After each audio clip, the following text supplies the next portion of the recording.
Hi, my name's Ryan, hiring guru with today's hiring tip. Today I'm going to outline what I call the attraction funnel. The attraction funnel is a step-by-step process and metrics approach to increasing the number of qualified applicants you get for your jobs.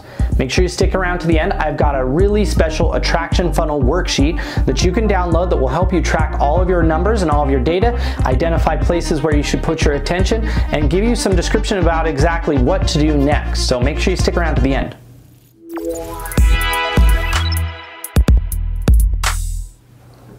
Alrighty, so today we're talking about the attraction funnel, and hopefully you already watched the video on the talent funnel. If not, go back and watch the talent funnel video and then watch this video. Today we're going to talk about, like most of you have watched a few of these videos, understand that I'm a growth hacker, and I believe that growth hackers, again, are David versus Goliath, right?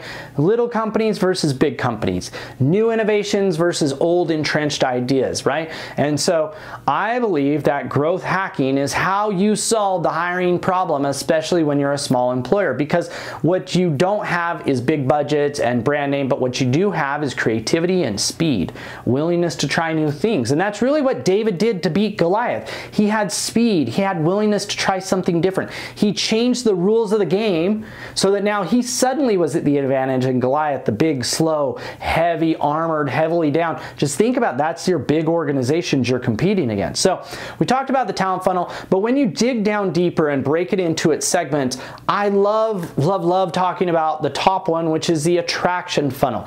How do we attract qualified candidates to our jobs? And the main reason I talk about it is because everybody says there's a talent shortage. Everybody says they have a hard time getting qualified candidates. Well, this attraction funnel will walk you step by step through the metrics, through how to identify where to focus, and then watch our videos and I'll tell you what to do to improve it. So let's talk about the funnel. The funnel, really simple, is the steps from beginning to end of attracting candidates. It starts with sourcing reach. Sourcing reach is how many people visit those sources that you're posting your jobs to, whether that's job boards or colleges or career fairs or employee referrals or on your own company website. It's basically the summation of the reach of all of those sources. The next one is job ad views, which is kind of like engagement. How many people who are on those sources actually find your job ad and view it, right? Because again, it does no good to post a job to a job board if your job never shows up to any of their visitors. And so step 2 is job ad views. Step 3 in the funnel is apply starts. How many people actually started applying for a job? Right?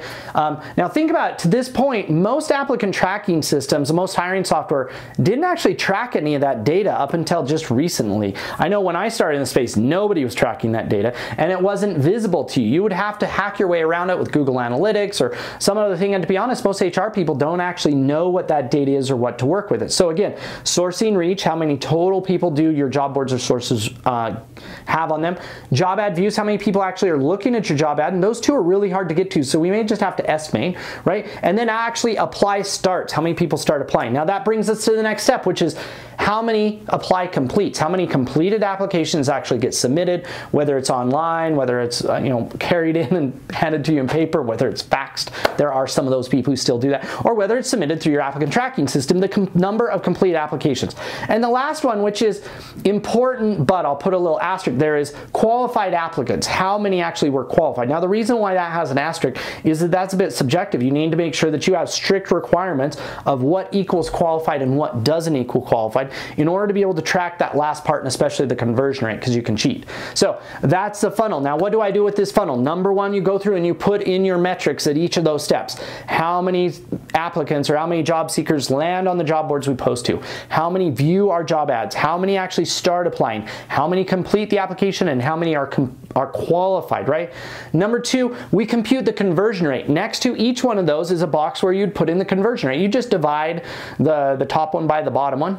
The bottom one by the top one, and it gives you a percentage. It's basically what percentage go from the first step to the second step. What percentage go from the second to the third step, right? What percentage start applying versus complete applying? That's a conversion rate. Now, once we've computed those, we can identify our bottleneck or where our opportunity is. We just look for the lowest conversion rate. We look for what lowest percentage number is on there, and that tells us where we have the most opportunity to improve.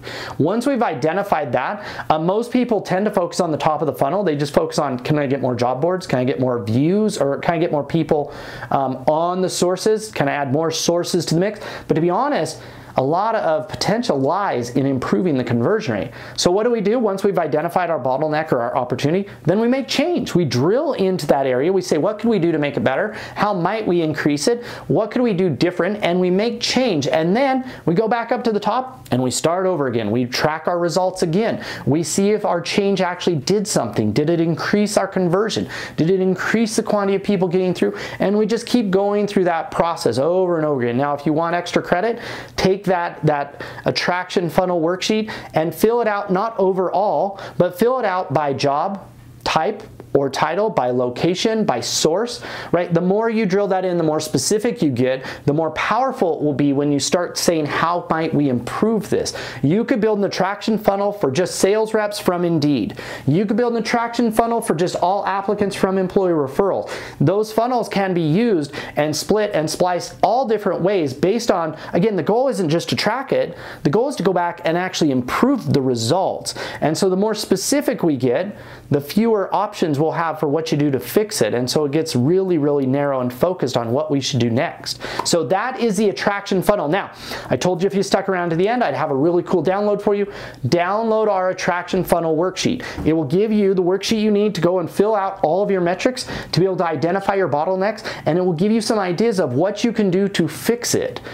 You can also watch our upcoming videos, and any of our videos, almost every video that we publish has to do with improving the talent funnel, and most of them have to do with the attraction funnel because it's just kind of like what I want to talk about most of the time. And so, but download the worksheet, fill it out. Like I said, you might need to print multiple copies as you segment by sources, by job titles, by locations, by those types of things. So, until next time, good luck hiring.